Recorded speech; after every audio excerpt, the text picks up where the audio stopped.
Skip it up and that up. It's Mikey back to bring you another weekly gaming goss. You know, some people ask me, is it really goss if it's all publicly available information you just steal from games journalists, Mikey? That is actually a very good point. Unfortunately, I'm like 6 weeks deep into this shit already, so, you know, brand recognition. Wouldn't want one of my 120 subscribers to think that I'm being inconsistent. Anyway, on to our first story. A lot of dudes got hyped for the new Ninja Gaiden 4 announcement, and I was too, up until I heard that it was being co-developed by Team Ninja and PlatinumGames? Look dude, it's 2025. PlatinumGames is not the all-star action game studio everyone and their baby mama wanted to hand over their IPs to work some magic on. Pretty much all the top talent from the studio is gone. If Ninja Gaiden by PlatinumGames had been announced like 10 to 7 years ago, that'd be a different story. But PlatinumGames is not like that anymore. Although to be fair,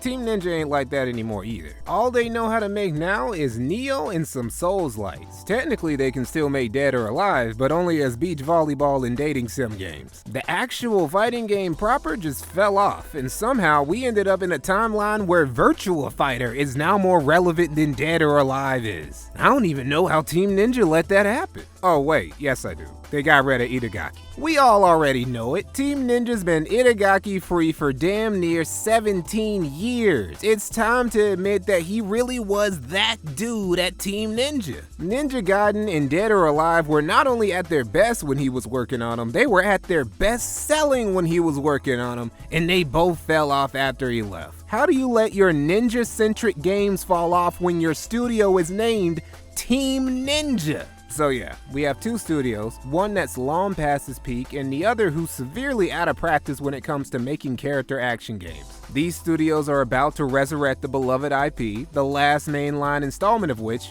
wasn't that great, let's be real, and also this newest installment has been in the works for like 6 or 7 years according to Phil Spencer. But hey, who knows, maybe this will be a return to form both Ninja Gaiden and the character action genre in general both need. Personally, I'm more looking forward to Ninja Gaiden Raids Bound. Oh, and Ninja Gaiden 2 Black Drop 2. It's just Ninja Gaiden Sigma 2 though. If you want to play Sigma 2 but with actual gore and made in Unreal Engine 5, go buy it. Personally, I don't think it warrants $50, but that's just me. On to our next story. Capcom has come forward and announced that they're going all in on using AI. Now, unlike a lot of people, this didn't surprise me in the least. Of course, these big studios are going to start using AI. Brother, do you have any idea how expensive and time-consuming making a modern AAA game is? The amount of money and time put into one game would have produced 2, 3, or in the case of studios like Rockstar, 4 or 5 games a couple generations ago. And a lot of these studios aren't making back the money they're throwing at development or marketing costs now. Layoffs keep happening, live service games keep dying, companies like Ubisoft are going under and selling off their IPs to the Chinese at bargain bin prices. If revenue's drying up, then production costs have got to be cut somewhere. So if AI provides the ability for these companies to cut costs and make games more efficiently, then they're gonna use AI. Sorry to all you AI haters, but it is what it is. I completely expected this. Now what I didn't expect was what Capcom is apparently using AI for. According to one of their technical directors, Kazuki Abe, it sounds like Capcom is using AI to come up with thousands of ideas to deal with what I like to call game development filler. For example, say you're playing a game where you're walking down a street and going into a restaurant. Hundreds of little ideas go into that. Vehicle designs on the street, billboards on buildings, furniture inside the restaurant, posters, clothing, logos, phone designs, plants, shit on the menu. And a lot of that stuff might end up being unique to just this location of the game, but still took hundreds of hours in development time and lots of money to produce. What Capcom wants to do is just delegate tedious shit like that to AI. Need some NPCs who are wearing sorta unique outfits? Rather than have an artist waste time coming up with a bunch of different clothing brands you'll probably only see once or twice,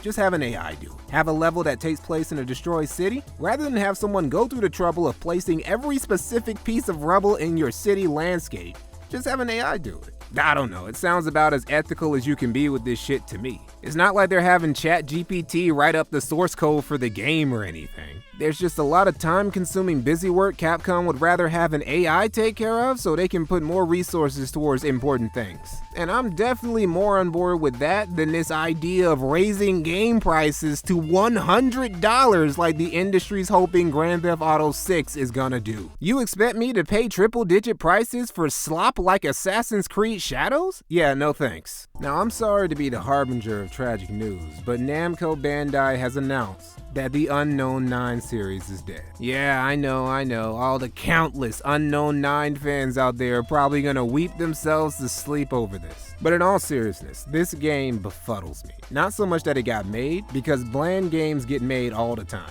Especially these days where companies gambling tons of money on shit nobody asked for is just the wave right now. No, it's that Namco Bandai went all in on this bitch for some reason. I'm talking they were planning on making a multimedia Unknown 9 expanded universe with spin-off games, novels, comics, a podcast, probably had a TV adaptation in the works too. And I'm here like, ho, brother, whoa, now.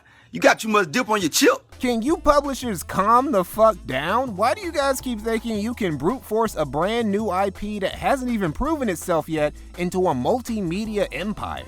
That's not how this works, bro. I don't care how much money and marketing and paid-off journalists is behind your game. You can't astroturf something into being the next big thing. At least you can't do it on this scale. See, I can't even beat Namco Bandai up for this that much because Sony was planning to do the same thing with Concord and wasted even more money than Namco Bandai did. Shit, they're still trying to do it with Horizon, the most astroturf gaming franchise of all time, and even it's starting to give. There has to be an initial demand for an IP before you can go all out like this, but these fools don't want to wait. They want to have their TV and movie adaptations, their novel series, their amusement park rides right out of the gate. Bruh, at least give us 2 or 3 good games first, cause making moves like Namco Bandai did with Unknown 9 is probably just gonna end up with you losing lots of money.